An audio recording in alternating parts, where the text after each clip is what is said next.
मंच पे आसीन विशिष्ट अतिथिगण, यहाँ पे मौजूद युवा साथी, आप सभी को मेरा सादर प्रणाम।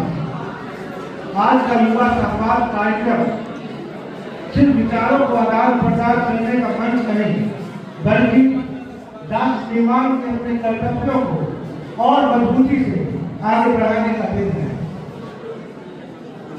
इतिहास बताता है कि जब भी कोई देश बदलता है तो अक्सर युवाओं के कंधों पर सवार होकर ही बदलता है। स्वामी विवेकानंद जी ने हम युवाओं को मंत्र दिया था, उठो जागो और तब तक चलते रहो जब तक लक्ष्य की प्राप्ति नहीं होती है। उनके कहे हुए अमृतवाणी आज भी हम युवाओं को आलस से संघर्ष की ओर ले जाता है। आज भी जब हम कंफ्यूजन में होते हैं तो हमें लक्ष्य की ओर लेके जाता है। साथियों, जब युवा चरित्रवान होता है तो राजनीति शुद्ध होती है। जब युवा शिक्षित होता है तो समाज समाजवान होता है। और युवा जब देश के प्रति अपने कर्तव्यों को समझता है तो सही मायने में देश आत्मनिर्भर होता है। आज हमारे देश को नाव की नहीं, निष्ठा की जरूरत है। हमारे देश को भीड़ की नहीं, नेतृत्व करने वाले कुछ युवाओं की जरूरत है। हमारे देश को शंकाओं की, आलोचनाओं की नहीं, समाधान की जरूरत है।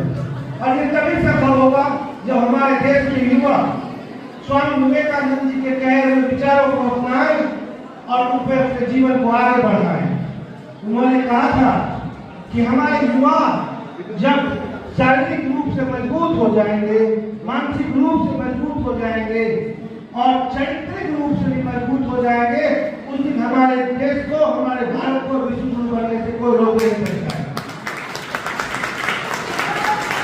साथियों, सिर्फ बॉर्डर पे खड़े सेना ही हमारे राष्ट्र निर्माण के कार्य में अपना सहयोग नहीं देते हैं। अगर छात्र सही ढंग से पढ़ाई करें, अगर युवा नशे से दूर होकर समाज को सही राह दिखाएं और हर देश का नागरिक अगर अपने अधिकार के साथ कर्तव्यों को भी समझे तो वो भी सही मायने में देश निर्माण में अपना सहयोग देना होगा।